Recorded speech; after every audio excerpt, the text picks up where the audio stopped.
안녕하십니까. 발표 바로 시작하겠습니다. 제가 발표하는 내용은요, 설문조사에 관련된 내용이에요. 근데 이 설문조사를 얘기하기 전에 저희 회사에서 물환경 서비스와 물 인프라의 지속가능성 평가 사업이라는 사업을 지난 10년간 진행을 했습니다. 그래서 이 사업에 대해서 조금 먼저 소개를 드리려고 하는데요. 이 사업이 시작된 배경은 이제 우리 물환경 서비스와 물 인프라 시설이 이제 구축 단계를 넘어서 유지관리 시대에 들어갔다. 지어진 지 꽤 오래됐기 때문에 이제는 유지관리를 해야 되는 상황이 왔고, 그랬을 때 지금 보시면 이제 뭐 상수도, 하수도, 유지관리비, 개보사업비, 투자 비율이 이제 점점 지난 10년간 이렇게 늘고 있는 걸 보실 수 있는데요. 이런 배경 속에서 우리가 지속 가능하게 계속 서비스를 제공하려면 어떤 것들이 필요할까에 대한 생각으로 시작이 되었고요. 그걸 하기 위해서 이 사업에서 했던 내용은 물환경 서비스랑 물 인프라에 대해서 지속 가능한지 를 평가를 하고, 이 평가에 대해서 사실은 이제 이 물환경 서비스와 물 인프라라는 범위가 굉장히 넓은데, 사실은 저희가 이제 굉장히 뭐 자연 인프라, 인공 인프라 이런 여러 가지를 다 다루고 싶었지만 궁극적으로는 데이터의 활용 가능성을 가지고 판단을 했을 때 상하수도 시설에 대해서 주로 연구를 하였습니다. 그래서 상수도와 하수도와 관련해서에 대한 인프라들에 대해서 이들의 인프라와 서비스에 대한 거의 지속 가능성을 평가를 하고, 이 평가한 결과를 일반 국민 그리고 지자체한테 알려주자. 그러면 알려준 결과를 가지고 이제 이 서비스들은 지자체 단위로 되고 있기 때문에 지자체별로 평가한 결과를 정보를 제공을 하고, 그거를 통해서 효율적으로 운영을 할 수 있는 방안을 마련을 하기 위한 정보를 제공하자, 이런 내용으로 저희가 이제 오른쪽에 보시면 환경 부문, 사회 부문, 그다음에 경제 부문, 이렇게 각자의 부문으로 나눠서 이들의 지속 가능성을 평가할 수 있는 지표를 만들었고요. 이 지표들을 바탕으로 해서 저희가 2017년부터는 전국 161개 지자체의 단위로 각자의 지속 가능성을 평가를 하고 이거에 관련된 정보를 제공을 했습니다. 궁극적으로는 이 정보를 활용을 해서 내가 지금 우리 지자체가 어느 정도의 수준에 있고 얼마큼을 더 노력을 해야 되고 하는 것들을 통하고 궁극적으로는 예산을 효율적으로 집행할 수 있는 방안을 마련할 수 있게 하자 하는 내용이었습니다. 이 사업을 10년간 진행을 하면서 각종 지표들, 몇 가지 지표들에 대해서는 이제 저희가 지자체 담당 공무원 또는 일반 국민들한테 설문을 해가지고 필요한 정보를 얻어내었는데요. 2018년, 19년에는 이제 뭐 자산관리와 관련돼서 이때가 이제 자산관리 막 시작하는 시점이었기 때문에 상수도랑 하수도의 자산관리와 관련돼서 지자체는 어느 정도 준비 상태가 되어 있는지 이런 것들을 좀 조사를 해봤고요. 그 다음에 2020년, 21년에는 아까도 말씀드렸던 이제 상하수도 서비스를 중심으로 저희가 연구를 진행을 하였기 때문에 상수도 서비스와 하수도 서비스와 관련돼서 일반 국민들이 중요하다고 생각하는 것들은 어떤 내용이지, 이런 것들을 좀 파악을 해보고자 하였고요. 그 다음에 22년 그리고 23년에도 상하수도와 자산관리 좀 반복적인 설문을 조금 진행을 해봤습니다. 사실은 이 결과는 여기에 담진 않았는데 몇 년이 지나고 난 다음에 우리가 물어봤던 항목에 대해서 변화가 있었을까, 이런 것들이 좀 궁금했는데 궁극적으로는 자산관리와 관련해서 크게 변하지는 않았다는 거 볼 수 있었던 점 있었고요. 제일 마지막 연도 2023년에 저희가 물환경 서비스의 국민의식에 대한 설문조사를 진행을 하였는데요. 오늘은 이 내용을 중심으로 해서 그간의 내용들을 조금 말씀을 드리겠습니다. 아까 저희가 지속 가능성을 평가하는 지표를 경제, 사회, 환경 부분으로 나눴다고 말씀을 드렸는데요. 그것의 각각을 조금 대표할 수 있는 질문들을 저희가 구성을 해서 환경 부문에서 하천의 수질과 관련돼서 공공하수 처리와 관련돼서, 그 다음에 사회적으로는 상하수도의 서비스 보급에 대해서, 시설의 노후화에 대해서, 그리고 마지막으로 경제적 측면에서는 서비스와 관련된 요금에 대해서 일반 국민들이 정확하게 인지를 하고 있는지, 그 다음에 어떤 걸 중요하다고 생각하는지, 앞으로 중요할 게 뭐라고 기대하는지, 이런 것들을 좀 질문을 해봤습니다. 저희가 갤럽에 요청을 해서 설문을 진행을 했고요. 일반 국민 897명을 대상으로 설문조사를 수행을 하였습니다.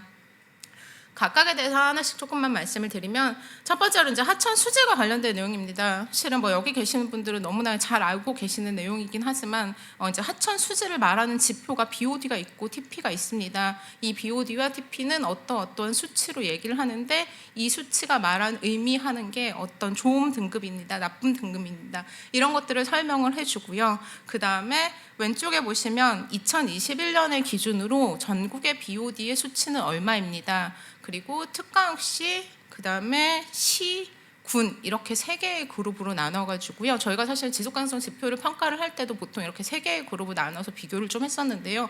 그 이유가 나중에도 좀 나오겠지만 환경적인 측면의 지표들은 대부분 특강시가 별로 안 좋고 군 지역으로 갈수록 좋습니다.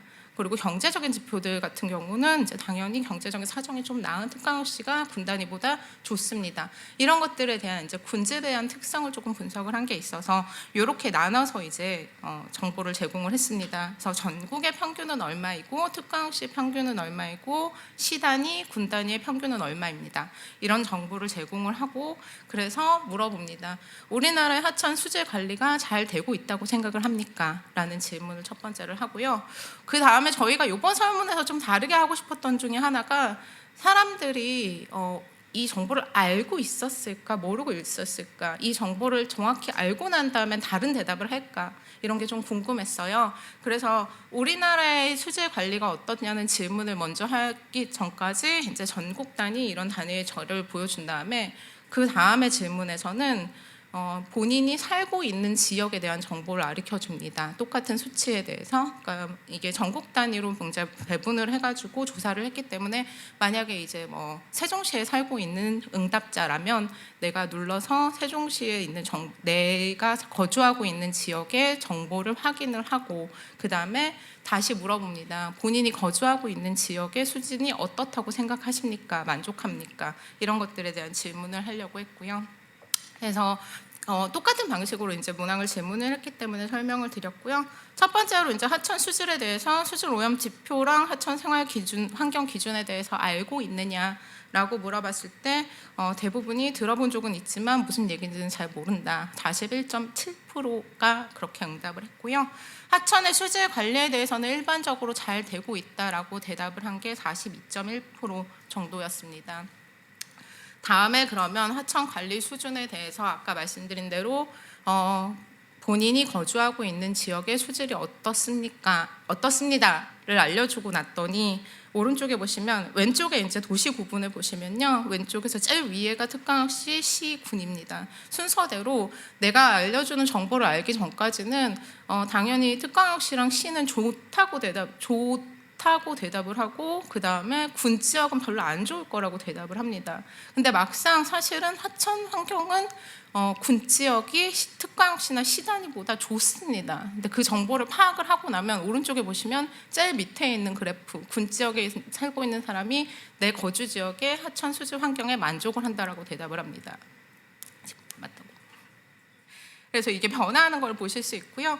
공공하수 처리율 같은 경우는 이제 BOD랑 TP에 대해서 이제 공공하수 처리율에 대한 설명이고요. 근데 이거는 보시다시피 처리율이 지금 상당히 높은 수준으로 올라와 있습니다. 전국 단위 평균도 98% 정도에 해당을 하고요. BOD 기준으로. 이미 높다라는 정보를 파악을 했고, 그 다음에 인지도는 이제 역시 또 처리율에 대한 인지도도 그렇게 높은 편은 아니고요. 하지만 만족도는 굉장히 높은 편, 상대적으로 처리가 잘 되고 있다라고 생각을 하고 있습니다. 공공하수 처리 수준에 대해서도 특강시, 시, 군 순으로 만족 비율이 높긴 하지만 어차피 다들 98% 정도에게 높은 수치라는 것을 인지하고 있기 때문에 괜찮다, 잘 되고 있는 편이다라고 대답을 하는 비율이 높았습니다. 다음은 사회적 지표와 관련된 내용이고요. 상수도 서비스랑 하수도 서비스 두 개에 대해서 보급률에 대해서 만족도 질문을 해봤습니다. 급수 보급률 98% 거의 모든 지역에서 다 높게 나타나고 있고요. 실제 데이터가 그렇고, 그 다음에 급수 보급률에 대해서 사실은 이제 상수도 보급률이니까 대부분 사람들이 이게 무슨 수치인지는 안다라고 대답을 하는 걸로 보였고요.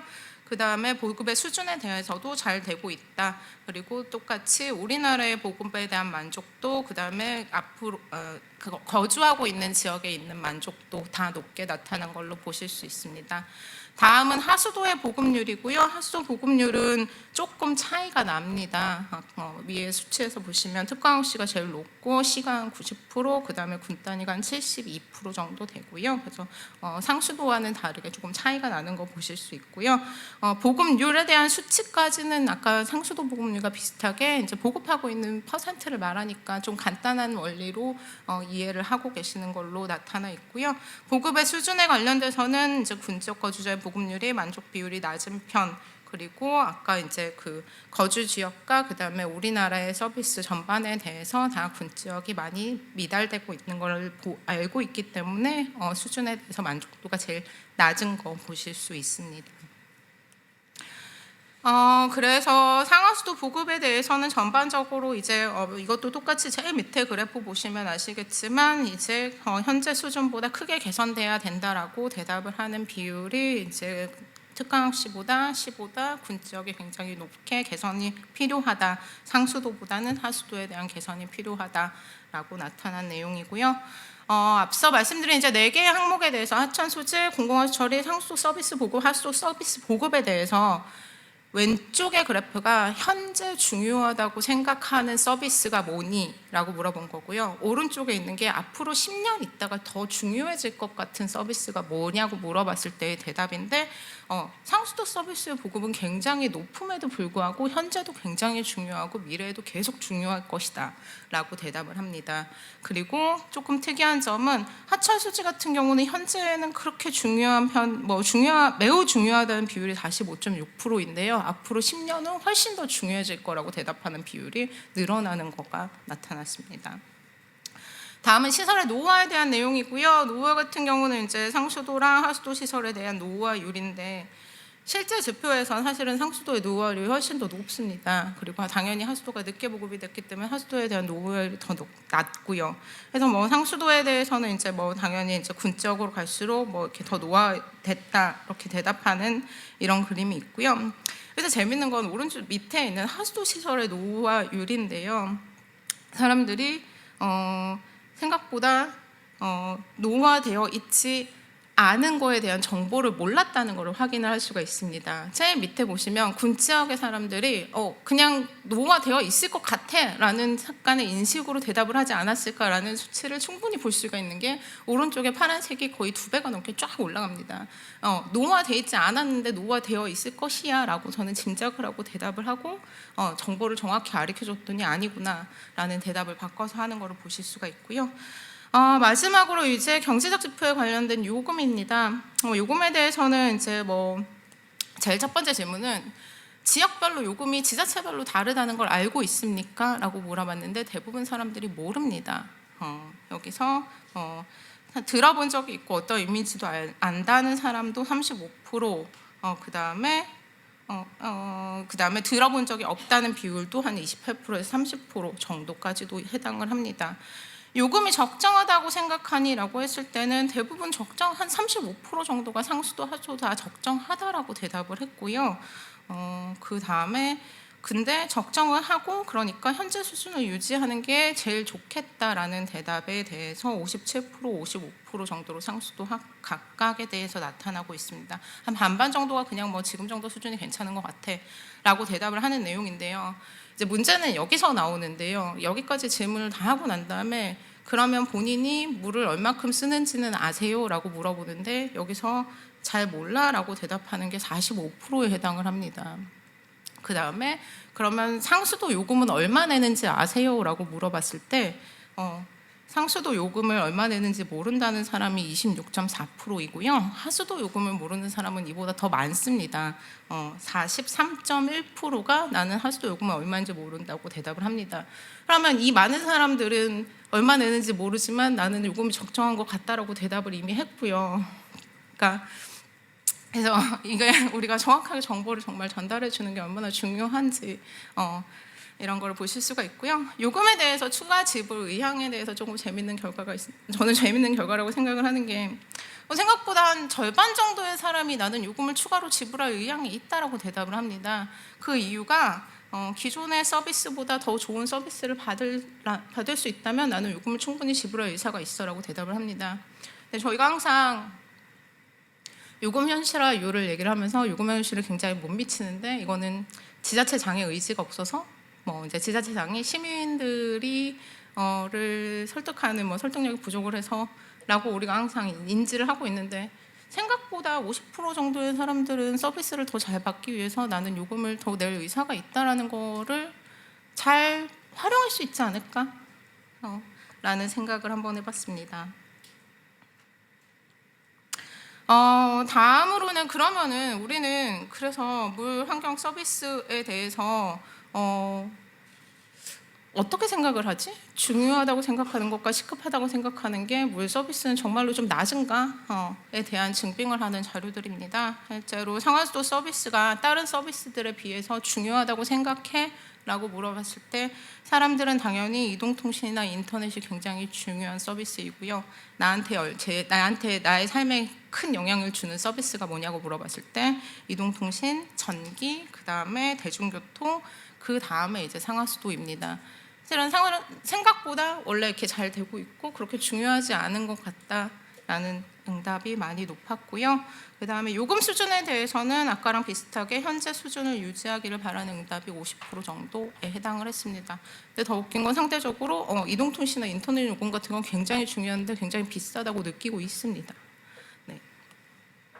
다음은 이제 2012년부터 2023년까지 국민의식 환경에 대한 국민의식의 조사에 대한 내용이고요. 여기에서는 주로 질문이 이제 가장 시급하다고 생각하는 환경 문제가 뭐냐라고 질문을 하거든요. 근데 물론 이거는 환경의 전반에 대한 얘기를 하고 있기 때문에 물환경에 관련된 내용은 이제 수질 오염에 대한 내용이 이제 주로 그 카테고리 안에 있기는 했지만 2012년부터 2023년까지 쭉 흐르면서 보면 환경 오염에, 수질 오염에 대한 문제는 한 4등 정도 항상 하는 것 같습니다. 그리고 사람들은 그거 말고 다른 환경에 대해서는 때에 따라서 중요한 것들에 대해서 굉장히 관심을 갖고 있구나.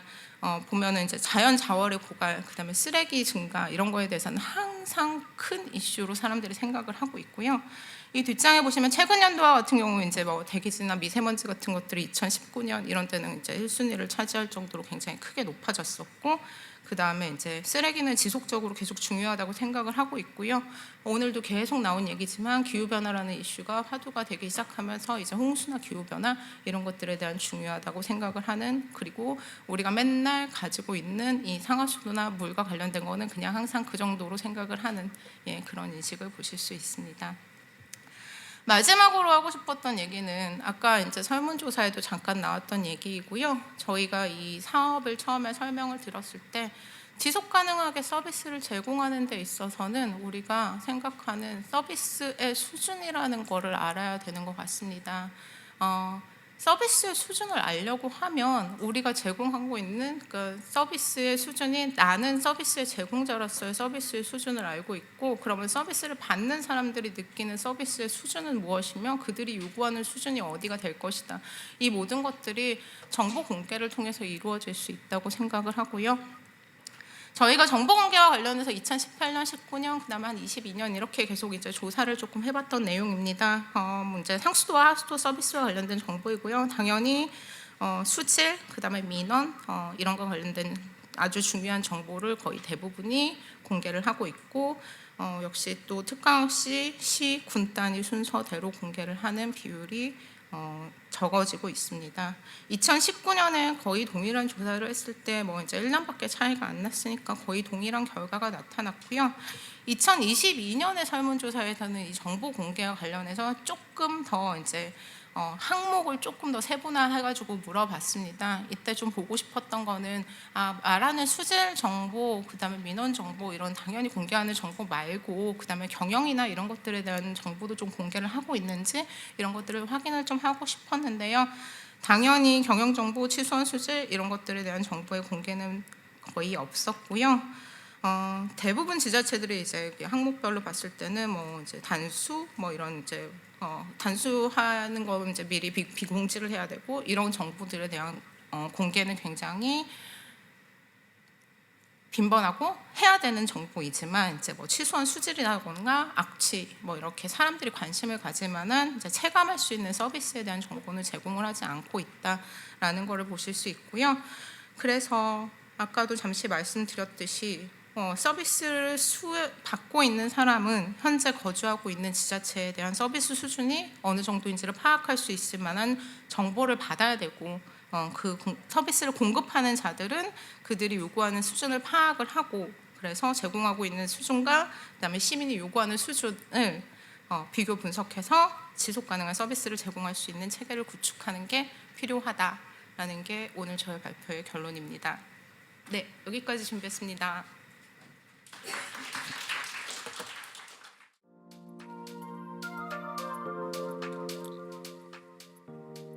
네, 반갑습니다. KR 김익재입니다. 제가 드릴 말씀은 네, 감사합니다. 상수원 관련된 이야기입니다. 첫 번째 세션에서 가뭄 관련된 얘기도 했었고요, 물수급 관련된 연구를 했는데, 상수원은 그야말로 국민들 생활하고 가장 밀접한 부분이고, 또한 경제사회 발전을 위해서 산업용수, 공업용수하고 관련 깊은 정책이기 때문에 마치 과거에 어떤 일이 있었고 현재까지 무슨 일이 있었는지 한번 파악을 하고, 그리고 현재 문제점이 뭔지, 그리고 미래에 대한 대안에 대한 것을 제가 좀 말씀드리겠습니다. 말씀드린 것처럼 상수원은 국민생활하고 가장 밀접한 분이기 때문에 빠져서는 안 되는 물관리 정책의 가장 기초적이고 가장 중요하고 가장 핵심적이지 않을까 생각할 수가 있겠습니다. 그렇기 때문에, 그런 이유 때문에 상수원과 관련된 여러 가지의 복합적인 문제들이 정책적인 문제, 경제적인 문제, 사회적인 문제가 있는 것 같습니다. 그 중에서도 상수원의 가장 시작인, 상수원 보급의 가장 시작인 상수원 보호구역, 상수원 치수 관련된 경과를 파악하는 것은 앞으로의 미래의 문제에 대해서, 특히나 기후변화 관련돼서 어떤 변동성에 대해서 우리가 대비할지 살펴보는 것이 가장 의미가 있지 않을까 생각할 수가 있을 것 같습니다. 2004년도에 전국 평균 상수도 보급률이 90%를 처음 넘었습니다. 하지만 이렇게 빨리 전 세계적으로 유례 없이 상수도 보급률이 된 그 이면에는 이제는 수도법의 방향이 기후변화를 대비해서 상수원에 관련된 확보에 대해서도 좀 더 많은 고민이 필요하지 않을까 생각할 수가 있을 것 같습니다. 61년도에 수도법 제정됐을 때는 일반 생활 그리고 위생과 관련된 내용이 주였다면, 92년도 정도에 제정됐을 때는 생활용수와 등등등으로 확장이 됩니다. 그리고 포커스는 수도 보급률에 맞춰져 있다고 해도 과언이 아닐 것 같습니다. 하지만 사회적인 변동, 특히 기후변화의 영향이 이 사회적인 여건 변화를 압도하고 있는 지금 시점에 대해서는 수도법이 좀 더 시설보다는 시설을 포함해서 상수원 수량에 대해서 관련 관심을 많이 바꿔야 되지 않을까, 패러다임 시프트가 되지 않을까 생각할 수 있습니다. 왜 그렇게 생각하는지 제가 그 몇 가지를 근거를 가지고 말씀드리겠습니다. 지금 보신 그림이 저희 연구진에서 아마 최초로 연구했던 것 같은데요. 많은 연구자들이 수도에 대해서 걱정을 하시고 가뭄에 대해서 걱정하시는데, 정작 국가적인 창을 봤을 때는 상수원 보호구역은 지난 한 23년 동안 147개가 없어졌습니다. 왜 없어졌을까요? 그거에 대한 원인을 좀 저희가 파악을 했고요. 이와 대비해서 최근 2015년부터는 전국적으로 치수량은 굉장히 증가했습니다. 약 5억 톤 정도가 증가했는데, 5억 톤 정도라는 것은 보령 때문에 한 4개에서 5개 정도는 물량이 더 많이 치수되었다라고 볼 수가 있을 것 같습니다. 그래서 정확적인 걸 보시면은 수도의 시작인 상수원 보호구역은 감소가 되고, 치수량은 증가되고, 치수 시절도 약 30% 감소하는 이 상황 속에서 과연 수도 보급률의 이 지표가, 정책 지표가 기후변화 시대에 가용하겠느냐, 오히려 상수원 보급률 같은 것 새로운 방향 전환이 필요하지 않을까 생각할 수가 있을 것 같습니다. 이를 위해서는 왜 상수원 보호구역이 어떤 이유 때문에, 어떤 근거를 통해서, 어떤 배경을 통해 가지고 없어졌는지를 저희 연구진은 그 원인을 좀 찾아보았고, 이를 유형화, 결과에 대해서 유형화를 좀 살펴보았습니다. 그 부분 제가 좀 이따 말씀드리고요. 그리고 상수원 수질이 무엇보다도 수량 확보된다면 수질이 중요하기 때문에 상수원 수질도 지금은 모니터링이나 분석의 개념에서 좀 더 감시책으로 바뀌어야 되는 게 아닌가 생각할 수가 있을 것 같습니다. 특히나 낙동강 같은 경우에는 미량오염 물질들을 분석하기 위해서 국립환경가원에서 지금 센터를 2개 마련했고 이것을 전국적으로 확대하려고 하는 움직임이 있습니다. 연간 2016년 보시면 4만 종 이상의 화학물질이 등록되어 있는데 이와 같은 산업으로부터 발생되는 미량오염 물질들은 상수원의 수질을 감시하고 더욱더 가중시킬 건데 이것을 말씀드린 것처럼 단순히 특정하는 관점이 아니라 상시적으로 감시할 수 있는 체계로 전환되어야 되는 것이 아닐까 생각할 수가 있을 것 같습니다. 또한 감시 체계의 중요성은 지류하천에서 상당히 많이 수질사가 발생하기 때문에 상수원의 수질을 보호하기 위해서도 측정망 내지는 수질사고 대응보다는 거기에 더하여서 상수원의 수질을 좀 감시할 수 있는, 감시에 반응할 수 있는 그런 체계가 필요하지 않을까 생각되었습니다. 그래서 저희 연구진은 현행에서 상수원 수질에 대해서 감시할 수 있는 체계가 어떤 것이 한번 살펴보고 개선점을 저희가 제안드리고자 합니다. 공공수역에 있는 상수원 수질은 대부분 전문가 아시겠지만은 생분해성 유기물질은 상당히 많이 관련 잘 되고 있습니다만 남분해성 물질들 COD 같은 경우에는 최근에 특히나 증가하고 있는 추세로 파악이 됩니다. 지금 보신 슬라이드들이 TP 같은 것도 많이 줄었지만은 TN이나 특히 COD나 전기전도 같은 물질들은 측정망들은 굉장히 증가하고 있다라고 볼 수가 있을 것 같습니다.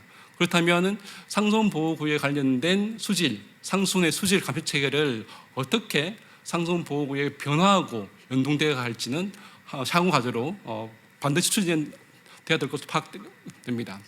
그래서 이런 배경을 통해서 저희 연구진은 3개 분야로 연구를 수행하였고요. 오늘은 대부분 시간을 상수원 보호구역의 해제에 대해서 말씀드리도록 하겠습니다. 지금 보시는 슬라이드가 저희 연구진 분석한 지난 한 23년 동안 147개의 해제된 상수원 보호구역을 지자체별로 한번 구분해 본 것입니다.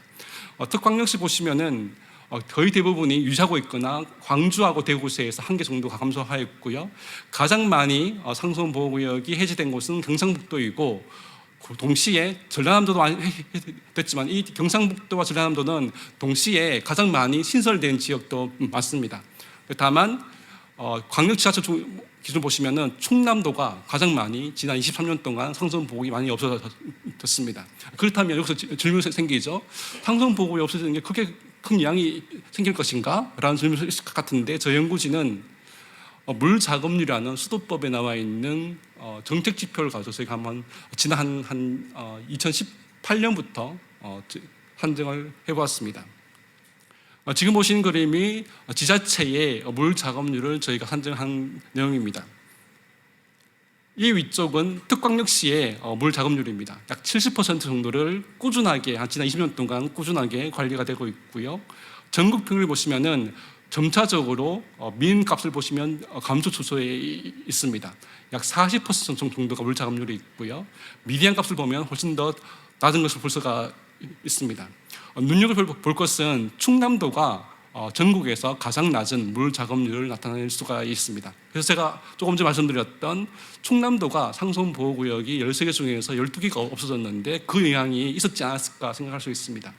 물론 물 작업률이 여러 가지의 지표를 가지고 산정하는 것이기 때문에 이것이 기후변화에 어떻게 대응할 수 있느냐라고 단정짓지 못하지만은 언론 보도 가뭄 통계를 보면 충남도에 대해서 생활용수, 공용수 가뭄의 수준을 보시면은 상당히 상수원 보호구역 치수 시설에 증감하고 상관되어 있다는 것을 볼 수가 있습니다. 따라서 제가 조금 전에 말씀드린 것처럼 수도 보급률 자체가 앞으로는 정책 지표가 될 수 없고 물 작업률이라든지 상수를 어떻게 확보할 것인가, 상수의 수량을 어떻게 확보할 것인가, 이것을 어떻게 연동해 가지고 지자체에서 좀 더 경제적이고 효과적으로 공급할 것인가, 그 전환이 필요하다고 볼 수가 있습니다. 147개의 상수원 보호구역이 어떤 배경을 통해서 해제되는지 저희가 공적인 문서를 가지고 조사를 했습니다. 지금 보시는 것이 지자체의 고시, 공고, 그리고 의회의 회의록, 그리고 주민 반상의 회의록 등등등 저희가 포함해 가지고 분석을 했고요. 찾지 못한 데이터는 정보 공개 청구를 통해 가지고 분석을 했습니다. 147개 중에 13개 정도가 관련 정보를 찾을 수가 없었고요. 나머지 상수원 보호구역에 대해서는 저희가 총 8개의 원인과 상수원 보호구역이 왜 해제되는지 오늘 찾았고, 그 중에서 원인 중에서 결과에 해당되는 한 4가지 정도, 광역상수도 통합, 광역상수도의 공급 전환, 지방상수도의 통합, 그리고 시설 이전, 그리고 데이터를 알 수 없는 것으로 분류를 하였습니다.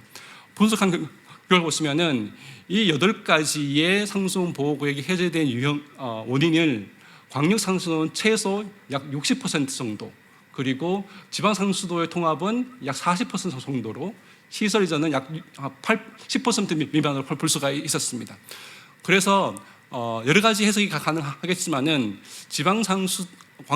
상수원 보호구역 147개가 해제된 가장 큰 원인 대비해서 결과 유형은 광역상수도가 가장 큰 영향을 미쳤지 않았을까. 그리고 제가 말씀드렸던 물 작업률의 전국적인 변화, 지역적인 변화가 연동되어 있지 않을까 하는 것을 저희가 간접적으로는 검증할 수가 있었다고 볼 수가 있습니다.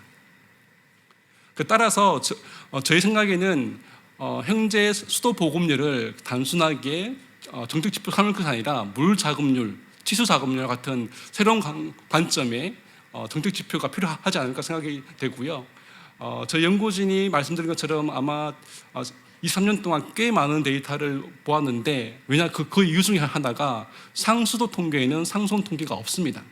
옛날에는 2003년도, 2002년도 정도까지는 상수원에 관련된 통계가 있었는데, 지금 현재는 상수도 통계가 있기 때문에 치수시설하고 시설시설 용량만 있고 상수원에 관련된 통계는 지금 사실상 없고 관리되지 않고 있기 때문에, 그런 것도 한번 상수원 통계가 집계가 돼야 되고 상세하게 되어야 되지 않을까 생각할 수가 있습니다.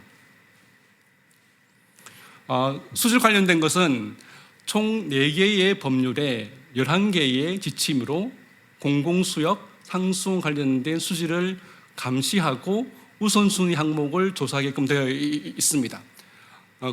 물론 상수원 수량 굉장히 중요한 것이기 때문에 세분화되어서 책임과 역할을 분명해서 좋지만은 법의 내용이라든지 지침 내용을 보면은 그 개념이나 내용이 굉장히 혼용되어 있고 혼선되어 있는 것을 볼 수가 있습니다. 따라서 자세한 말씀 못 드리지만은 이것을 좀 더 통합으로 관리할 수 있는, 특히나 상수원이나 공공소지를 관점에서 봤을 때의 우선순위 항목하고 제가 말씀드리는 서벨런스 관점에서 할 때 또 통합 지침을 좀 마련할 필요가 있지 않을까 판단이 되었습니다. 지금 예를 들어서 어떤 같은 법상 개념의 감시 항목이지만은 어떤 법에서는 쓰고 있고 어떤 법에 쓰고 있지 않고 용어의 선택도 굉장히 혼용된 것을 볼 수가 있기 때문에 통합 지침이 필요하지 않을까 생각할 수가 있습니다. 세 번째 분야입니다. 세 번째는 간략하게 말씀드리면은 147개의 상수원 보호구역이 해제된 것을 저희가 연구를 분석할 때는 아마도 상수원 보호구역의 규제에 대한 내용이 많지 않을까 생각했는데, 공적인 문서를 통해서 봤을 때는 사실상 규제에 관련된 이유 때문에 보호구역이 해제된 것은 아니었습니다. 하지만 지역의 언론 뉴스를 보면 보호구역의 규제의 강도에 대해서 굉장히 많은 지역 언론들이 있었는데요. 저희 연구에서는 1987년도에 상수원 보호구역의 표준거리 4km 플러스 마이너스 3km가 정해졌을 때의 근거를 한번 찾아봤는데요. 그때 당시에 전국 하천에 갈수기에 해당되는 0.1m/s에 관련된 근거를 한번 검토해봐야겠다 싶었습니다. 저희가 관련된 기관으로부터 자료 협조를 받아가지고 분석해보니까 평균적으로 편차는 꽤 큽니다만 0.1 정도가 나왔는데, 저희가 생각할 때는 꽤 한 40년 정도 된 상수원 보호구역의 4km 지정의 근거가 되는 이 근거들을 한 번 더 과학적으로 현장 기반으로 유역 베이스로 한번 재점검해야 되지 않을까 판단할 수가 있었습니다. 그리고 저희 연구진이 상수원 규제에 대해서 합리화에 대해서 선생님을 봤는데요. 기본적으로 상수원 보호구역을 규제에 대해서 합리화를 하는데 기본 원칙이 또 없어서 이것을 완화시키든 훨씬 더 강화시키든 아니면 유지시키든 대안을 찾는데 다음과 같은 좀 4가지 정도의 수용성이 필요하지 않을까 생각이 되었습니다. 그 속에서 환경부가 2000년 초반 후에 검토했던 지리온 총량제 같은 그런 개념들을 적용할 수 있지 않을까 생각할 수가 있었습니다. 요약해서 말씀드리면은 지방 상수도가 무전히 좋고 광역 상수도가 무조건 나쁘다라는 의견이 아니라 좀 더 균형 잡힌 물 자급률 같은 그런 지표들이 한 곳의 지자체에 굉장히 떨어지거나 균형 잡힌 정책이 필요하다는 것이 가장 의미 있지 않을까 생각합니다.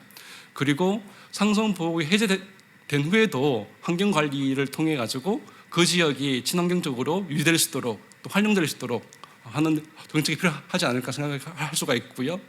연구자적인 측면에서 보면 상수원 관련된 통계가 꼭 국가 성향 통계 내지는 상수도 통계하고 좀 통합되어서 신설이 좀 발굴되어서 필요하지 않을까 생각할 수가 있었습니다. 그리고 말씀드린 것처럼 미량오염 물질 같은 것들이 PFAS 등의 영향을 받기 때문에 현재에 있는 분석 체계를 좀 넘어서서 감시 체계를 할 수 있는 그런 인식 전환이 정책 전환이 필요하지 않을까 생각할 수가 있었고요.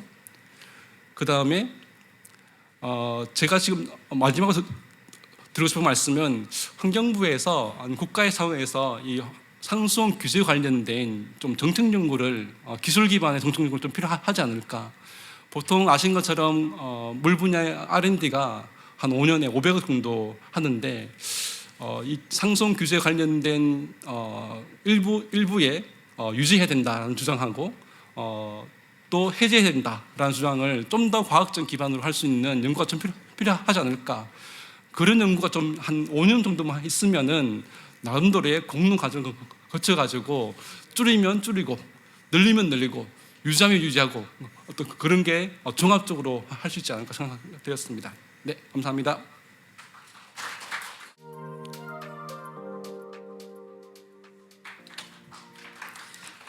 예, 마지막 발표입니다.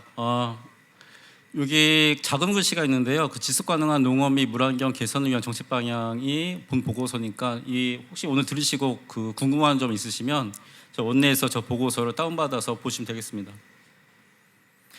제가 이 연구에 대한 동기를 먼저 말씀드리면 2020년도에 나왔던 제3차 비점 오염 관리 종합대책을 보면 우리 잘 아는 내용입니다. 비점이 굉장히 많고 우리나라 물환경의 가장 큰 문제가 축산기와 토지계, 그 농업에 대한 문제가 굉장히 큰 문제였다. 근데 이걸 보면은 왜 그동안 정부에서 굉장히 많은 사업했고 굉장히 많은 수많은 수십 년 동안 많은 예산을 투입했음에도 불구하고 농업에 대한 문제가 여전히 해결되지 않는 것인가, 근본적인 원인이 무엇인가, 이것을 고민하기 위해서 이 연구를 제안해서 진행하게 되었습니다. 먼저 농업에 대한 압력을 이해하기 위해서 영농 구조의 특성을 살펴보았습니다. 우리가 70년대서부터 경제 면적이 꾸준히 감소하고 있었고요. 굉장히 좀 놀라운 특징은 그 농가당 그 전체 면적, 그 경시 면적 1헥타르 미만인 면적이 전체 면적이 4%에 불과한데 그 4%의 면적에 전체 농가의 74%의 농가가 농사를 짓고 있다는 것입니다. 이 결과 하나만 보더라도 굉장히 소규모의 농가가 전국에 산발적으로 있기 때문에 어떤 정부 정책이 효율적으로 진행되기 어려운 구조이다라고 볼 수 있겠습니다. 과거 70년대의 농업 전체 생산액을 보면 과거에는 쌀 농사 중심이었다가 이 당시에는 그 가축에 대한 생산액이 15% 불과했는데 최근에는 40% 이상, 3배 이상 증가했습니다. 그래서 굉장히 많은 가축 사육 두수가 증가했고요. 우리나라의 그 가축 분뇨에 대한 주요 정책은 경축 순환입니다. 그러니까는 가축 분뇨를 액티비를 만들어서 다시 농경지를 환원시켜서 이렇게 순환을 하게 하는 것인데 우리나라 경종 그 농가의 평균 면적은 1헥타르 수준, 다른 나라의 300헥타르, 400헥타르보다 굉장히 낮은 수준입니다. 그런데 오른쪽에 있는 그림처럼 농가당 평균 그 사육 두수는 다른 나라와 비슷합니다. 이 그림만 보게 되면 경축 순환은 이미 한계에 도달한 지 오래됐다.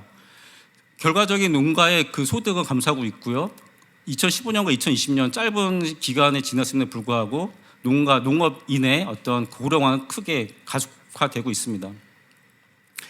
가축 분뇨에 대한 문제를 다시 한번 좀 말씀드리면 전체 농가 9만 호가 되는데 그 중에서 약 91%가 자체 처리하고 있습니다. 다시 말해서 이거는 대부분의 농가가 소규모 농가라는 것을 보여주고 있고요. 대부분 그 가장 큰 비율은 한우가 차지하고 있습니다.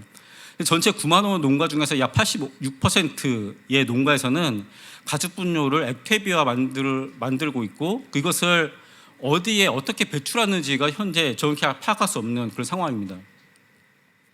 농약과 비료 같은 경우도 OECD 국가 중에서 우리나라가 가장 많은 양을 살포하고 있는 수준이고 대략 3배에서 4배 정도 이상 살포하고 있습니다.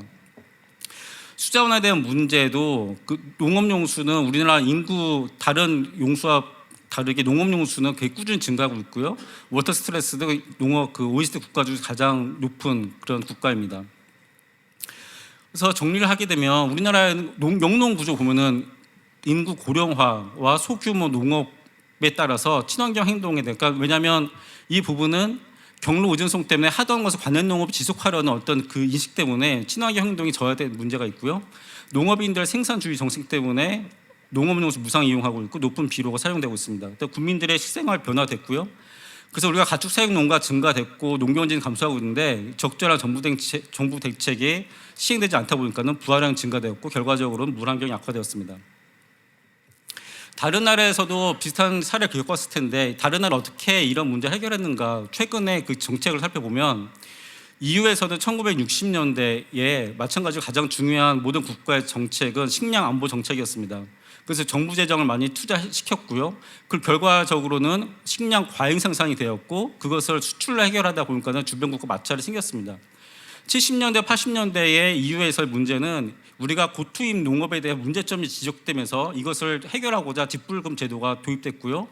90년도에는 시민사회에서 환경성과 그다음에 식품 안정성에 대한 요구가 증가하면서 농민들에게 지급되는 직불제의 의무 이행사항을 추가 도입하는 게 되었습니다.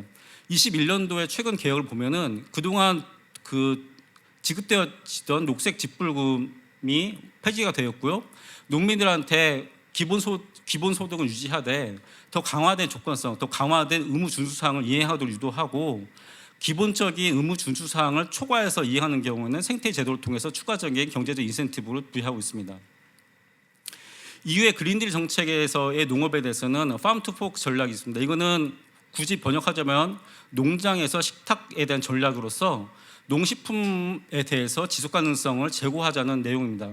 구체적으로는 2030년도까지 농약, 비료, 항생제를 최대 50%가 줄이고 유기농 산업을 증가시키겠다는 것인데 이 부분은 모든 유럽으로 수입되어지는 모든 농축산물에 대해서 허용 기준을 증가시키겠다, 강화시키겠다는 것이고서 앞으로 우리 농업 산업에서도 굉장히 좀 주시해야 될 그런 부분이 되겠습니다.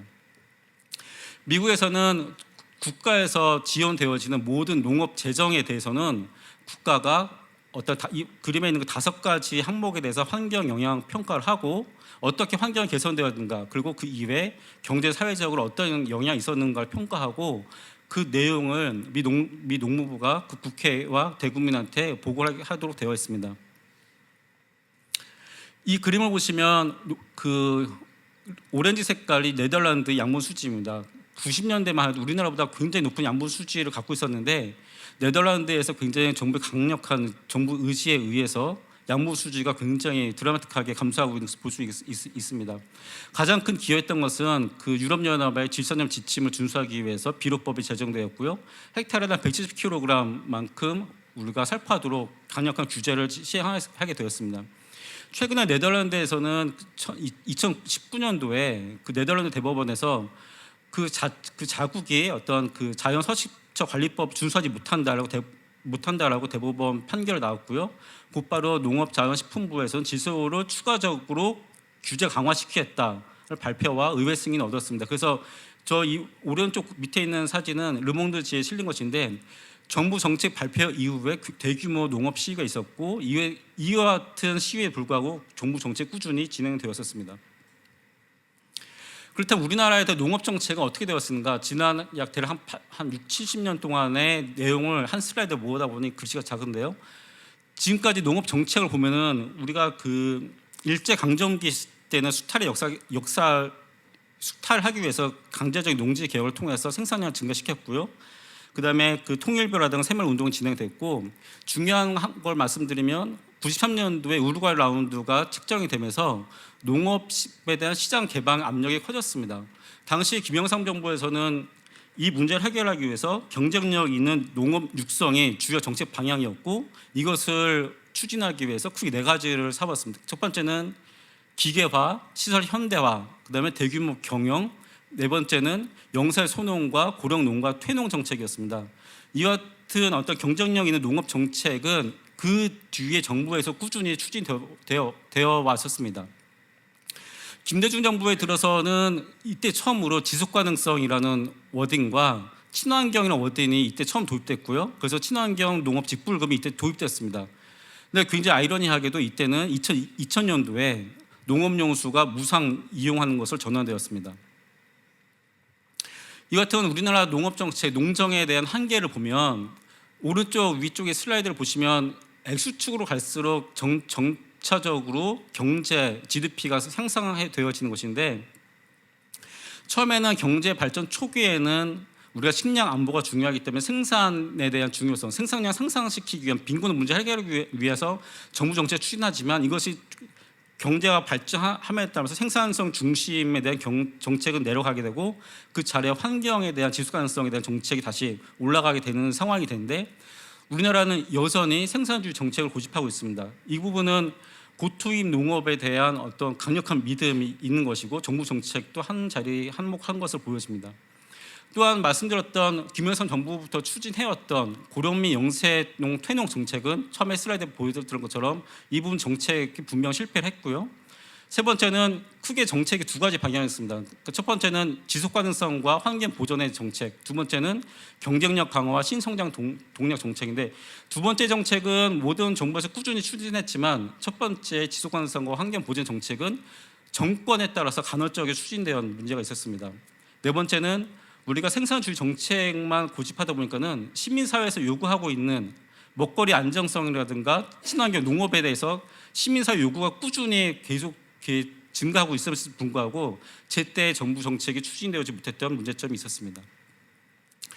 따라서 우리나라의 농업에 대한 지속 가능성을 보면 경제 중심으로 지속 가능성은 굉장히 크지만 사회와 환경에 대한 지속 가능성이 낮습니다. 이에 대한 문제는 농림부와 환경부에 대한 정책 지향성이 다르고, 자연에 대한 무상 이용과 자연과 공존이라는 간극이 굉장히 크기 때문인 것이고, 이와 같은 환경에 대한 문제가 생김에 따라서 소비자 입장에서는 농업에 대한 인식에 좀 부정적인 변화가 되고, 다시 사회와 경제에 대한 충돌이 발생되어지게 됩니다. 이와 같은 일련의 문제에 대해서 2018년도 OECD에서 한국 농업은 환경에 대한 부정적인 영향에 의해서 농업의 지속 가능성이 크게 우려가 된다라고 진단한 바 있습니다. 그렇다면 환경에 대한 압력을 감소시키기 위해서 어떤 일을 해왔는가? 60년대에서부터 쭉 살펴보면 우리가 오물청소법 61년도에 제정되었고요.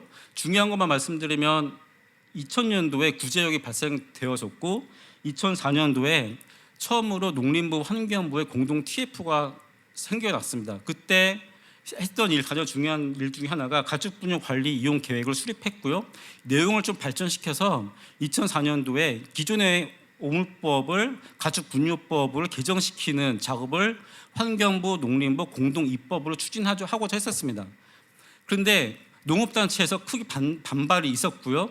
농림부에서 갑자기 이 정책은 우리의 그동안 해왔던 정책과 어떤 그 성격이 다르다는 이유로 한 발 뺐고요. 그래서 이 가축분뇨법이 환경부 단독 입법이 됐고, 그러다 보니까는 소관법은 환경부이지만 그 안에 있는 시행 규칙은 농림부 장관 되어 있는 굉장히 좀 이상한 형태의 법이 만들어졌습니다.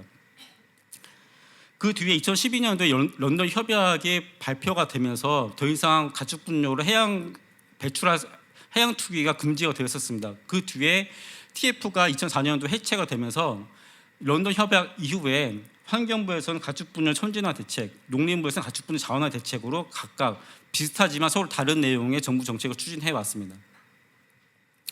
농업과 환경에 대한 정부 법령은 27개가 있습니다. 이 법령을 쭉 분석해 보면 농업과 환경을 포괄화하는 법을 찾아볼 수가 없고요. 또 가축분뇨법에 대해서도 환경부 가축분뇨법과 농림부의 축산법이 유사한 법이지만 서로 추구하는 내용이 다르다. 그리고 안에 있는 환경 기준이 서로 다르다는 부분. 농림부에서 하고 있는 모든 법률에 대해서는 생산주의 중심의 법령이기 때문에 환경성을 개선하기 위한 법률은 찾아볼 수 없다는 한계점이 있습니다. 그래서 지금까지 우리나라의 농업 압력 감소화를 하기 위한 이 대책에 대한 한계점으로는 가장 중요한 부분은 부처 간 상반된 정책 기조이기 때문에 협업 체계에 부재합니다. 이렇기 때문에 우리가 농업과 환경 포괄할 수 있는 근거법을 찾아볼 수 없었고요. 농림부에서 가장 큰 예산 차지하는 부분, 그러니까 직부금이라든가 여러 가지 재정 지원에 대해서는 환경 개선과 연계가 미흡한 그런 한계점이 있습니다. 그래서 지금까지에 대한 그 문제점과 그다음에 농민에 대한 설문조사 그리고 약 8차에 걸친 전문가 인터뷰 간담회 그다음에 정책 포럼 등등을 통해서 우리가 이렇듯 영향과 이 영향을 해결하기 위한 어떠한 정책 방향을 수립해야 되는가에 대해서 논의를 진행했고 이 오른쪽에 있는 것처럼 4가지 정책 방향을 우리가 제안하였습니다. 첫 번째는 농림부와 환경부에 대한 협력을 강화시키기 위한 기본법을 제정하겠다는 것이고, 두 번째는 농업 비점을 우리가 효율적으로 관리하기 위해서 여러 가지 총량과 연계한다거나 크레딧 제도 같은 어떤 정책 수단을 개발하는 부분, 세 번째는 직불제에 대해서는 환경 의무 준수를 하고 환율 체계를 개선하기 위한 부분, 네 번째는 네덜란드에서 시행하고 있는 거버넌스를 한국형으로 좀 다시 만들어서 제안한 농업 거버넌스 구축에 대한 부분입니다. 모든 정책 방향에 대해서 말씀드리기는 어떤 한계이기 때문에 우리가 가장 근본적인 문제인 기본법 제정에 대해서만 말씀드리겠습니다. 사실 기본법 제정이라는 것은 우리가 그 네덜란드나 영국 같이 하나의 정부 부처에서 농업과 환경을 다루게 되면 이 법은 필요 없겠지만 우리나라처럼 두 부처에서 농업과 환경을 이분화돼서 관리하기 때문에 기본법이 필요하지 않을까라고 생각되어졌고요. 농업 환경 자원 관리라는 저 의미는 투입되는 시장재와 비시장재, 그다음에 생산물, 부정적과 긍정적 모든 생산물 다 포함하고 있는 내용이 되겠습니다. 왜 기본법 제정이 필요한가? 첫 번째는 OECD에서 말씀드렸던 것처럼 우리나라 농업의 지속 가능성을 높이기 위해서 환경에 대한 문제를 해결해야 됩니다. 그런데 지금까지의 법 체계를 보시게 되면 농업에 대한 투입과 농업 생산 활동, 그에 따라 모든 그 결과물 3단계로 나오게 되는데, 저 빨간색 박스로 되어 있는 투입과 생산 활동에 대한 모든 정책, 모든 법령은 농림부 소관입니다. 그날 비료법이라든가 아니면은 농약법 혹은 뭐 그 농어촌 정비법 등등 모든 것들이 농림부 소관이고, 어떤 분들은 그렇다면은 환경 기준 강화하면 되지 않냐라고 말씀하시는 분들이 있는데, 환경 기준을 강화시켜봤자 제일 오른쪽 밑에 있는 이 부분, 그러니까는 우리가 배출 기준을 강화시키는 것으로서 사후 단계를 강화시키는 것에 불과하다. 다시 이것은 효과적인 농업 압력을 줄이기 한계가 있기 때문에 저 박스에 처해 있는 부분 1단계, 2단계에서부터 농림부와 환경부의 긴밀한 협력이 필요하다. 그래서 기본법이 필요하다는 것입니다. 두 번째는 가장 근본적인 원인이 두 부처 간의 정책 지향점이 다르기 때문인 것입니다. 환경부는 우리가 전 국토의 포괄적인 환경 기준이고, 그러다 보니까 농업에 대한 어떤 환경 기준이 명시되어 있지 않는 한계점이 있고, 농림부에서는 환경 오염을 감소시키기 위한 환경 정책과 연계가 미흡한 부분, 그래서 규제 중심과 생산 중심에 대한 충돌이 있기 때문에 이 부분을 포괄할 수 있는 어떠한 이 공동 법이 필요하다는 것이고, 세 번째는 우리가 관련된 정보입니다. 이 정보라는 것은 우리가 농업에 대한 생산성과 환경성을 동시에 고려하기 위해 가장 필요한 부분이 정보의 통합인데, 지금의 농업 환경에 대한 정보는 부처 간 이원화되어 있습니다. 그래서 저희가 진행했었던 우리가 농민들이 우리가 그 어떠한 부분이 친환경에 영향을 미치는가에 대해 분석해 보면, 정부에서 제공해주고 있는 정보라든가 기술이 친환경에 대해 어떤 영향을 미치고 있지 않다라는 것을 분석되었습니다. 다시 말해서 농민들 인터뷰를 해봐도 본인들이 농업용수를 아끼고 혹은 비료나 농약을 아껴서 환경제를 하고 싶다 하더라도 어떻게 하는지를 모르겠다. 그 누구도 그에 대해서 적절한 정보를 제공해 주지 않는다는 것입니다. 지금처럼 이원화되어 있는 정보 체계로는 아까 말씀드렸던 그 EU의 팜투포크라든가 넷제로 같은 이런 외부 정책이 변화될 때 우리나라 국가에서 그 긴밀하게 시의적절하게 대응하지 못하는 한계점이 있고, 두 번째는 관행적으로 해오던 것을 부처가 해오던 것을 할 수 있게 하는 그 근거가 됩니다. 그래서 환경부는 여전히 사후 대책 중심으로 가게 될 수밖에 없는 거고, 농림부는 생산 중심 고수할 수밖에 없는 그런 체계가 될 수밖에 없습니다. 마지막으로는 농업과 환경에 대해 증거 기반 정책을 수립하는 데 한계가 있습니다. 그래서 여러 분야의 전문가들과 의논을 해서 다음과 같은 신규법, 기본법에 대한 내용을 정리하게 되었습니다.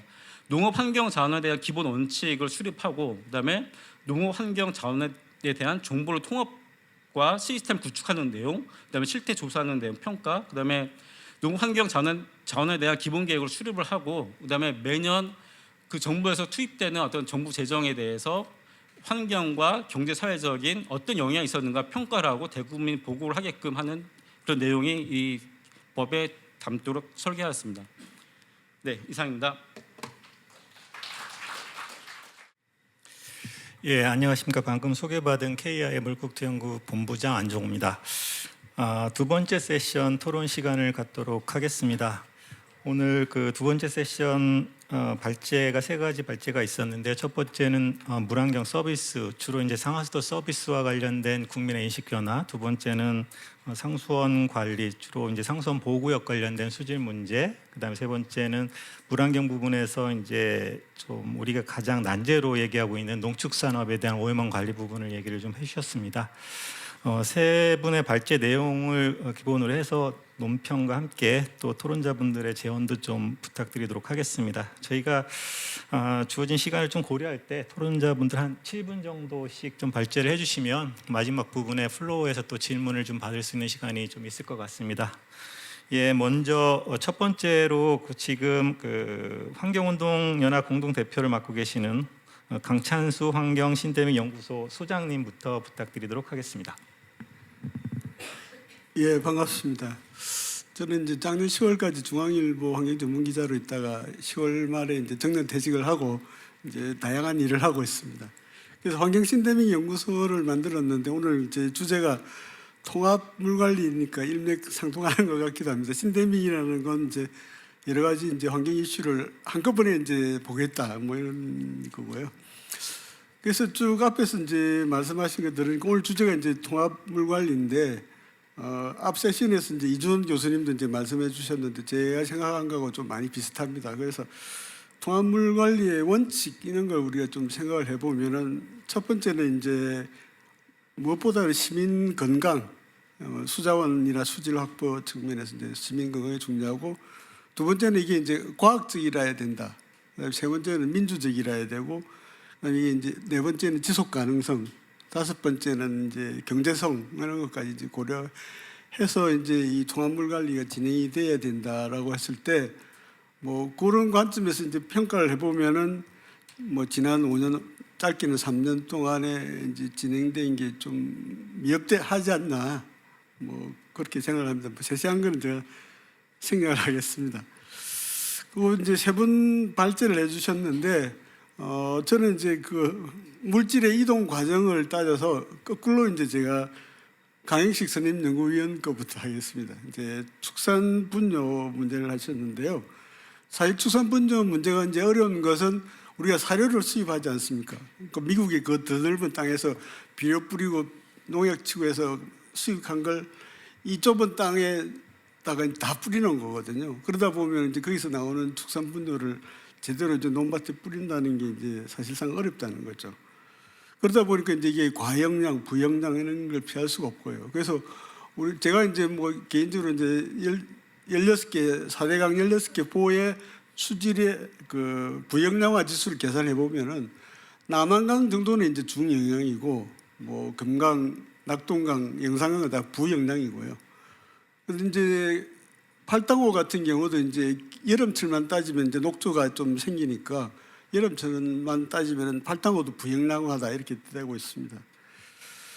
실제로 이렇게 되는 건 이제 뭐 비료를 많이 뿌리는 거죠. 추산 분뇨도 있을 수도 있고. 질소야 뭐 어차피 우리가 공기 중에서 있는 질소를 갖다가 이제 질소 비료를 만드니까 뭐 너무 많아서 이제 문제가 될 거고, 인 같은 경우는 이제 인광석을 가지고 이제 인을 만들고 있는데, 만일에 이제 지금 중국에서 제일 많이 생산한다고 알고 있습니다. 근데 중국에서 이제 그게 문제가 되면은 이제 전 세계적으로 이제 인 부족 사태가 이제 생길 수도 있고요. 그래서 하수 처리장에서 이제 인을 다시 걸러내서 그걸 재투입을 해야 되는 거 아니냐, 그런 이야기도 나오는 것 같습니다.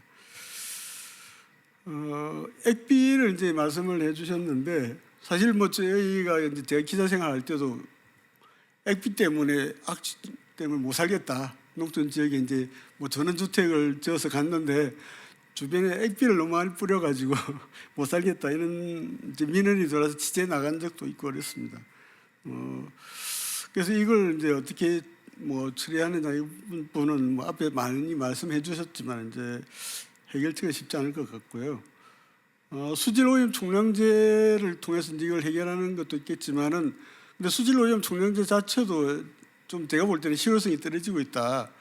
그러니까 경계 뭐 시도 경계나 이런 데서 이제 수질 기준, 수질 측정 값을 갖고 있는데 그 값만 보면은 이제 분명히 이제 기준을 초과한 거거든요. 근데 보면은 환경부하고 지자체하고 이렇게 막 타협을 해가지고 앞으로 어떻게 하겠다 이렇게 약속만 하면은 기준 초과 안 하는 걸로 이제 넘어가더라고요. 그러니까 이제 좀 더 강력해져야 될 것 같다. 그다음에 이제 이 축산품종을 가지고 이제 바이오차를 만든다고 하셨는데, 결국 그 바이오차를 만들더라도 이제 이걸 어디다 묻을 거냐, 이것도 좀 문제가 될 것 같습니다. 그다음에 이제 환경부하고 농림축산식품부의 공동 입법, 이런 것들이 이제 중요할 것 같습니다. 하나의 이제 신선한 발상이고 해결책이 이제 접근하는 거다라고 볼 수는 있는데, 결국 이제 두 개의 부처가 이제 같이 하다 보니까 역할 분담을 어떻게 할 거냐, 그다음 책임 범위를 어떻게 할 거냐, 이런 것들에 대해서 정확한 규정, 이런 것들이 이제 따라야 되지 않을까 생각합니다. 그다음에 두 번째, 이제 김익재 선임연구원 위원께서 발표해 주신 거 보면은 상수원 보호구역이 없어지는 거에 대해서는 저도 이제 작년 3월에 이제 이 문제를 기사로 쓴 기억이 있습니다. 그래서 구체적으로 이제 어떤 현상이 나타나냐 하면은 충남 같은 경우 보름댐 의존도가 높아지고 약간의 가뭄만 들면 충남 서부는 이제 그 물 부족, 그런 걸 겪게 되는 거고요. 실제로 그래서 이제 뭐 백제보 하류에서 이제 물을 길러서 이제 도수로를 통해서 뭐 보름댐에다 집어넣고 그렇게 하죠. 그다음에 이제 여러 번 나왔지만은 작년 초에 이제 광주광역시 가뭄 때 특흥보에서 이제 물을 지수해서 이제 가져갔거든요. 그러니까 그거 이제 밑에 이제 다시 이제 뭐 4대강 보가 있지만 그 수질이 안 좋아서 특흥보에서 이제 상주 특풍보에서 가져갔습니다. 그래서 이제 정부에서는 이제 4대강 사업을 해서 물을 모아서 이걸 가져갔기 때문에 이제 4대강 보가 가뭄에 도움이 되는 거 아니냐 했지만은, 사실 금강 같으면은 백제보 하류고, 그러니까 백제보가 없어도 건물 취소할 수 있는 거고요. 특풍보 같으면은 이게 4대강 사업 전부터 있던 고정보예요. 그래서 아무튼 그 가뭄에 실제로 4대강보가 도움이 된다는 증거는 없습니다. 그 다음에 이제 그 지자체장 입장에서야 이제 상수원 보호구역을 없애면은 개발도 할 수 있고 표도 넣을 수 있고 하니까 이제 계속 그렇게 하려는 것 같습니다. 그래서 이제 물 자급률 지표를 가지고 이제 지자체에 푸시를 할 수는 있겠지만은, 그게 이제 어떻게 인센티브를 줄 것이냐, 어떻게 구체적으로 어떻게 제재를 할 것이냐, 그에 대한 검토가 좀 필요하지 않나 싶습니다. 그다음에 이제 아까 김익재 교수 연구위원 보여주신 슬라이드 보면 수질 같은 경우에 2012년을 경계해서, 그러니까 4대강 사업이 종료된 2012년을 경계해서 그전보다 수질이 나빠졌다가 2012년부터 다시 나빠지는 경우도 있고요. 평행으로 가다가 2012년부터 나빠지는 그런 걸 많이 볼 수 있습니다. 실제로 이제 수질이 4대강 사업으로 인해서 수질이 TP 같은 경우는 이제 개선된 측면이 있겠지만은 한계도 분명히 있다, 이런 거죠.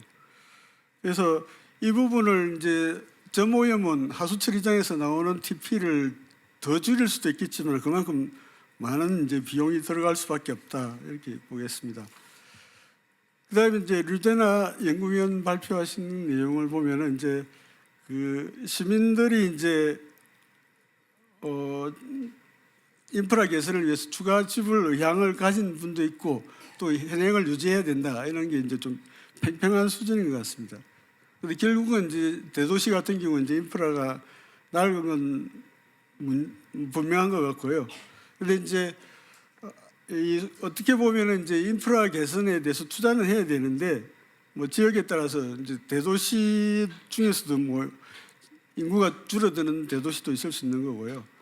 그다음에 수십 년에 한 번 쓰는 인프라를 위해서 우리가 이제 대규모 투자를 해야 될 것이냐, 그다음에 유지 관리도 해야 되고 그런 측면에서 해야 될 것이냐 그런 것도 고민을 좀 해봐야 되겠습니다. 그다음에 이제 그 과부라 화합물 PFAS 같은 걸 좀 아까도 말씀해 주셨는데 이제 미국에서 수돗물에서 그 과부라 화합물 기준치를 대폭 강화를 했거든요. 그래서 이제 환경부에서 보도자료 낼 때는 지금 이제 과부라 화합물에 아무 문제가 없는 것처럼 보도자료를 냈지만은 실제로 상당수의 정수장 수돗물 정수에서 그 과부라 화합물의 농도가 미국 기준치를 초과하고 있거든요. 그래서 그 부분에 대해서는 아무 말도 안 하고 있습니다. 일본은 제가 알기로는 그 조사에 들어간 걸로 이제 알고 있습니다. 그래서 그다음에 이제 고도 정수 처리장 인프라 이런 것도 투자도 중요하지만 결국은 시설을 운영하는 인력 확보 이런 것들이 더 중요할 것 같고요.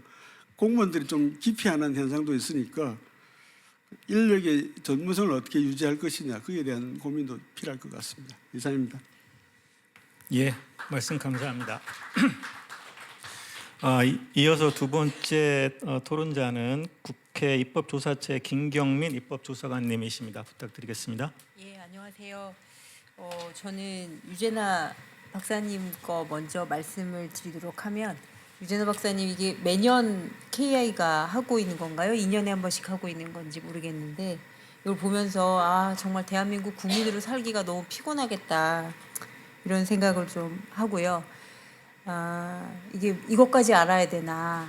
그리고 우리가 수도 요금을 내고 있는데 요금을 잘 내고 있으면 국가가 잘 하면 좋은데 별의별 걸 다 알아야 되겠다 이런 생각을 좀 합니다.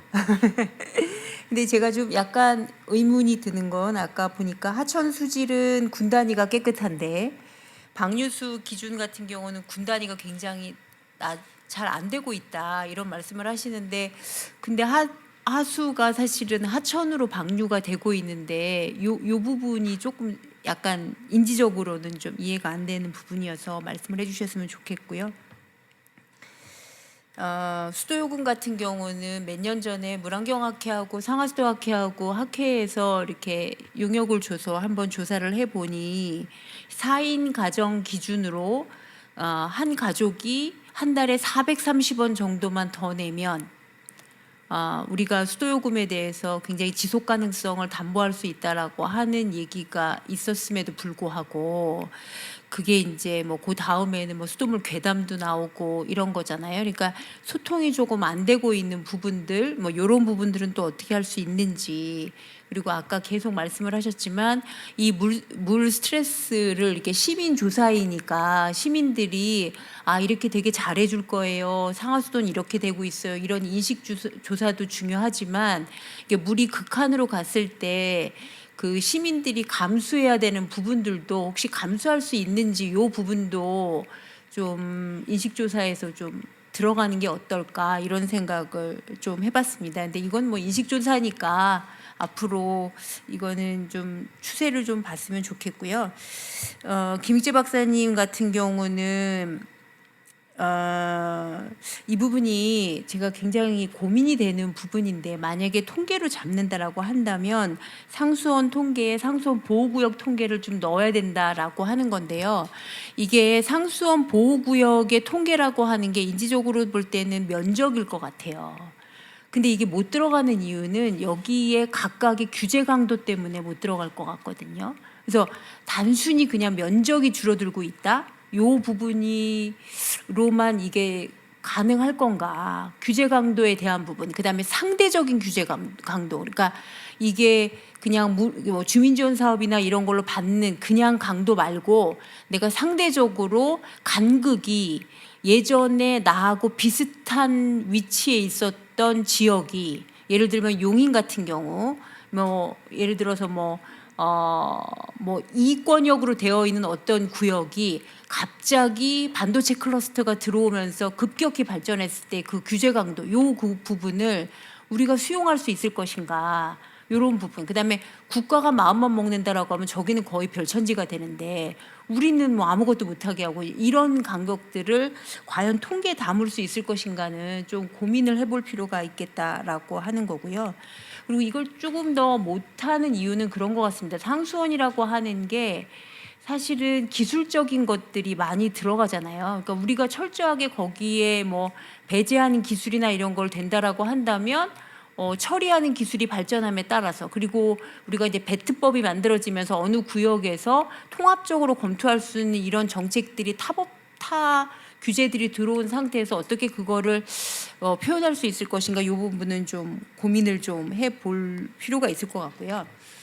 다른 그 강 박사님도 말씀하신 것처럼 이제 농업에 대한 부분을 많이 말씀을 해주고 계세요. 근데 여기는 이제 KI니까 KI의 존재 목적에 맞게끔 굉장히 주관적으로 지금 말씀을 해주셔서, 제가 지난주에 농업 파트에 계신 분들하고 얘기했을 때하고 완벽하게 반대되는 말씀을 해주시고 있어서 이 정도로 간극이 있구나, 이런 생각이 듭니다. 그래서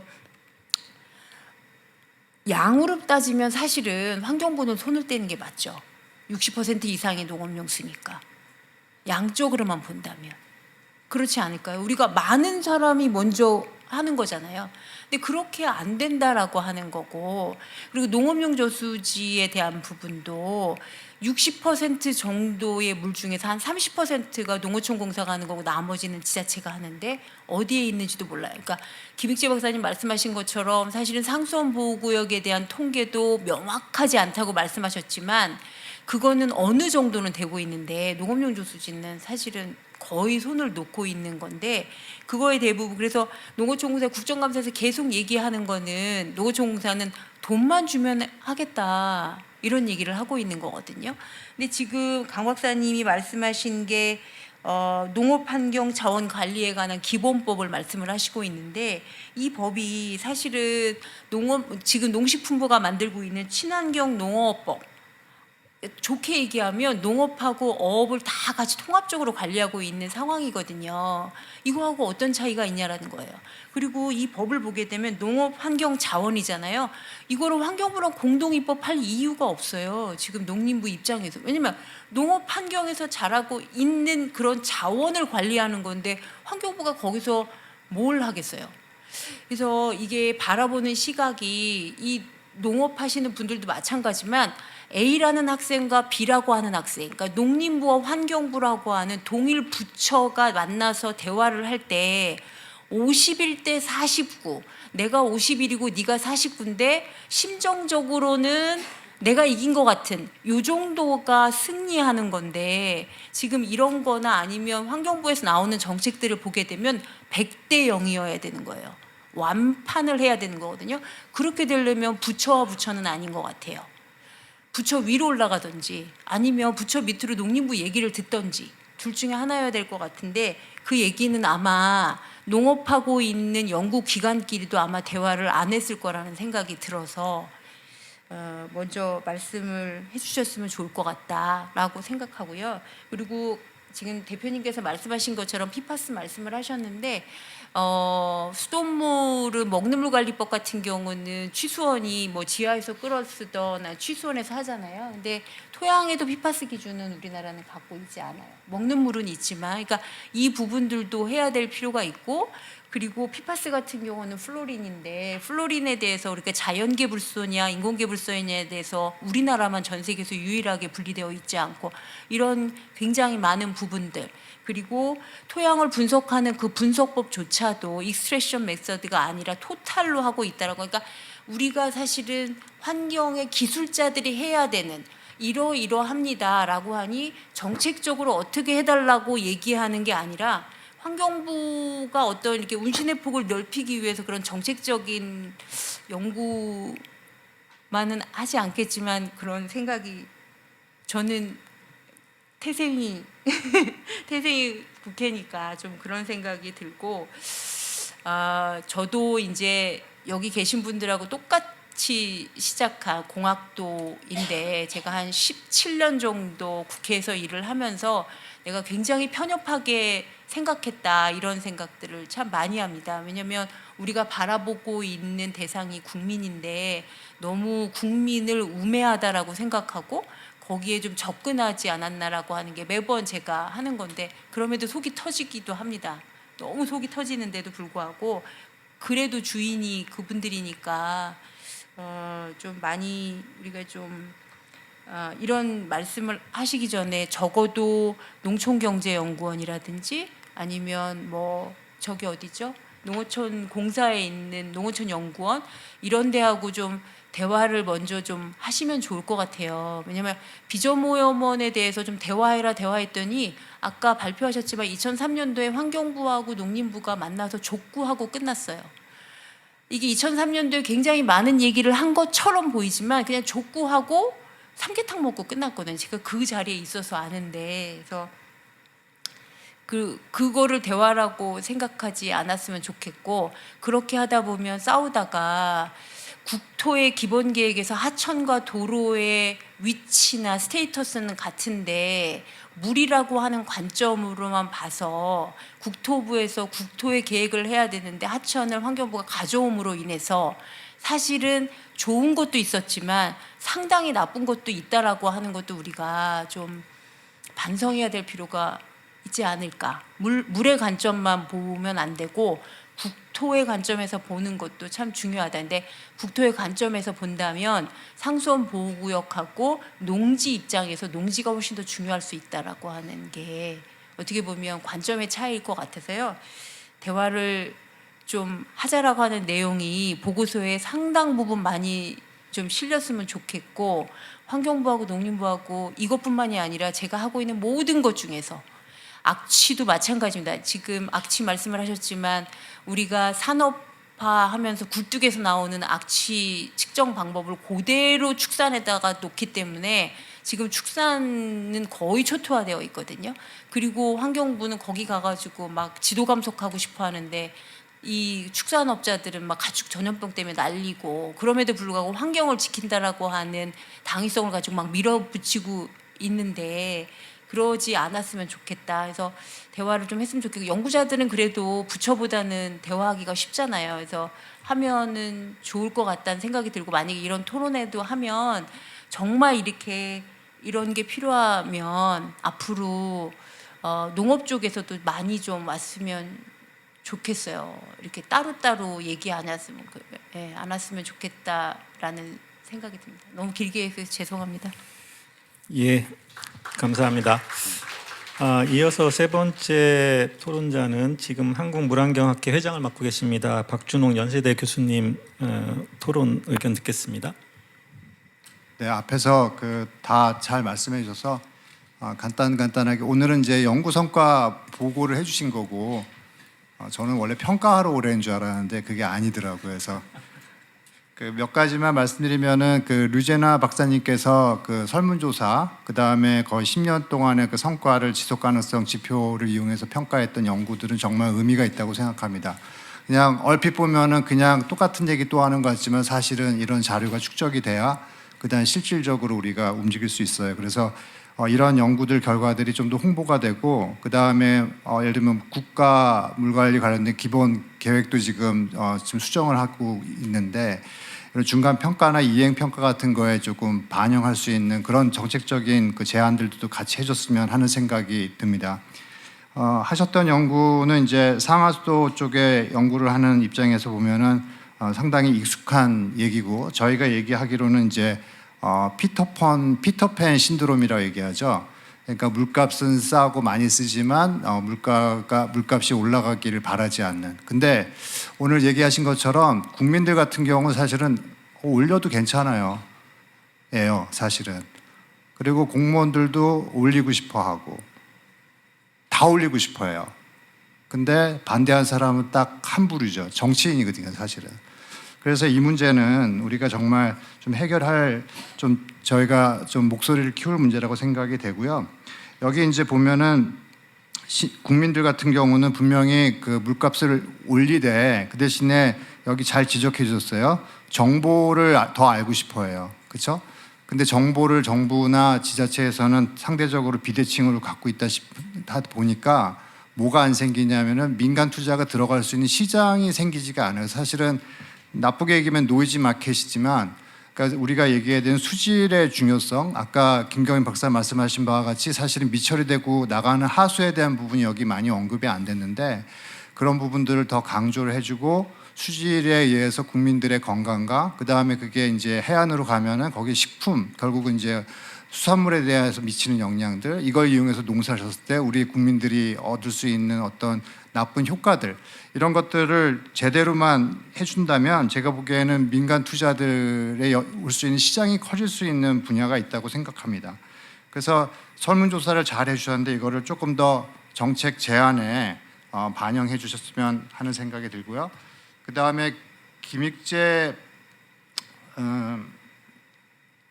사실 이제 김익재 그 박사님이 발표하신 부분하고 앞에 류진혜 박사님이 발표하신 거 제가 그동안 고민한 건 뭐냐면 특히 이제 그 상수도 보급률이라든지 상수원 보급, 그 다음에 또 하수도 보급률, 이게 그동안 우리가 정책 지표로 왔는데 이제 그 지표는 아니라는 거죠. 이제는 그거 말고 다른 지표로 우리가 정말 건강한 물을 공급할 수 있는 지표로 전환에 필요하겠구나를 다시 느낄 수 있게끔 해준 그 발표였다고 생각이 되고요.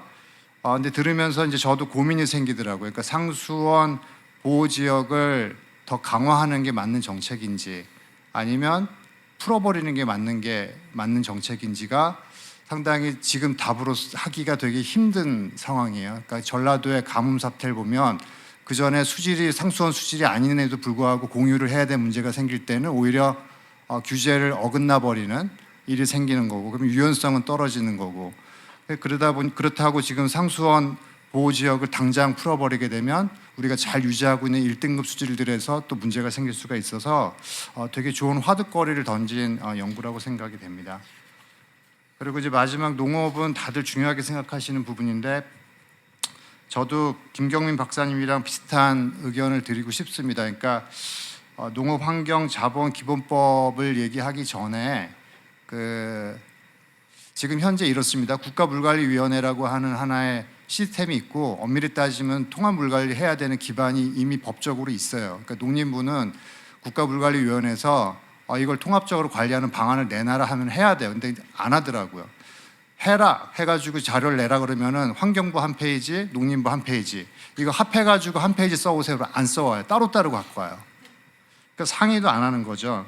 그래서 사실은 지금 우리가 있는 상황에서 어떻게 협업을 할 수 있게끔 하는 거 아닌데, 하나는 이겁니다. 농림부, 환경부는 사업할 생각 말고 저기 농림부가 사업을 할 수 있게끔 해주면 될 것 같아요. 그럼 농림부는 그 사업을 하는 예산과 이게 생기면 할 겁니다. 그리고 그거에 대한 성과 평가라든지 그때 규제에 관련된 부분이 환경부가 해주는 그런 약간의 역할의 협업으로 지금 현재 제시하고 있는 농업환경자본기본법까지 거창하게 가지 않고 할 수 있는 것부터 먼저 해보는 게 어떤가, 그런 제안을 한번 고려해서 연구 보고서에서 고려가 됐으면 좋겠습니다. 이상입니다.